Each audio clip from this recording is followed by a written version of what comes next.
My name is Benz, Arnold Benz. I'm an astronomer. The stars are close to me. The universe is all around. Astronomy is a science, is a rational way to look at the world. How would an astronomer write psalms?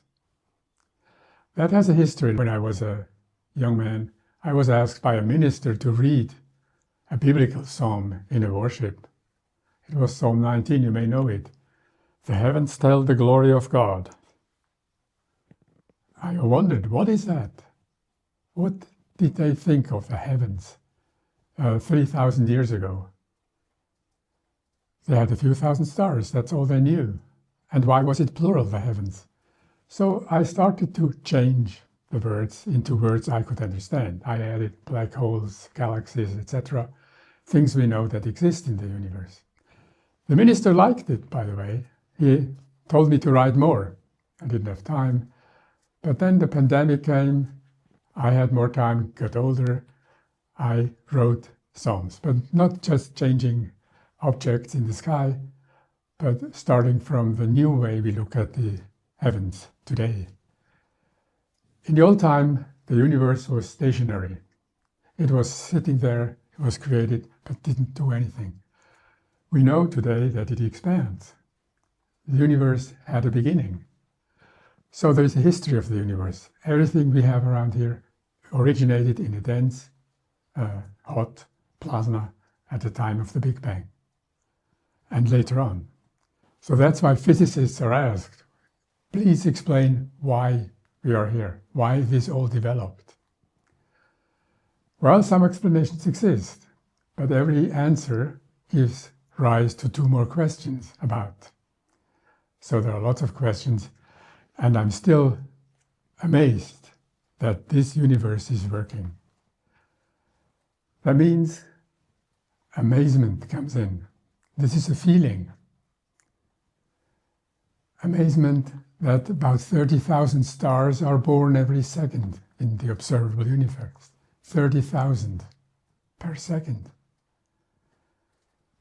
Why is that? Why this universe? Why so many? Why this variety of things? These are questions astrophysics cannot answer.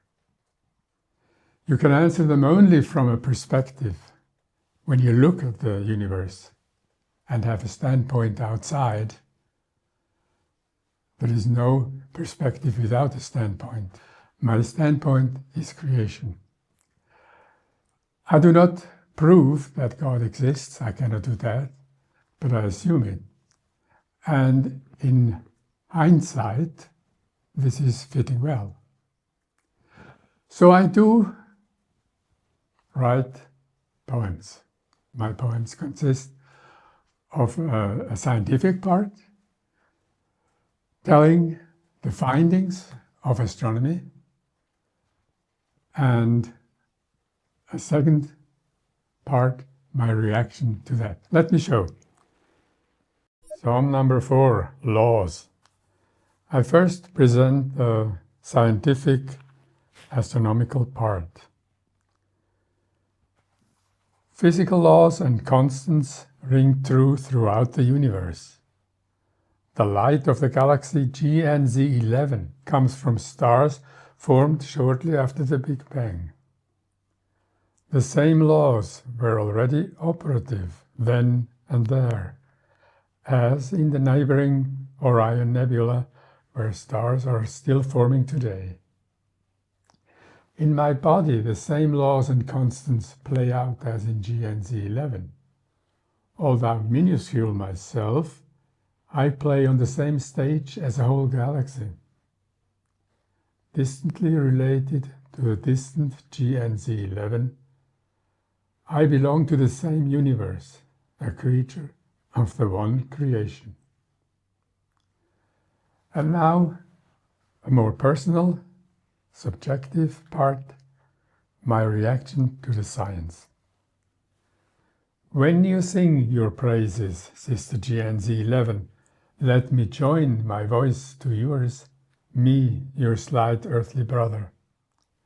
To our common Creator, I want with you to offer thanks for the precious beauty and splendor of the galaxies, stars, and all life. This is very similar to biblical psalms, where the psalmist perceives the outside world and reacts to that by praise or by complaints. So me too, I answer from a subjective point of view, and I call my poems psalms, astronomical psalms. It is poetry written by a scientist.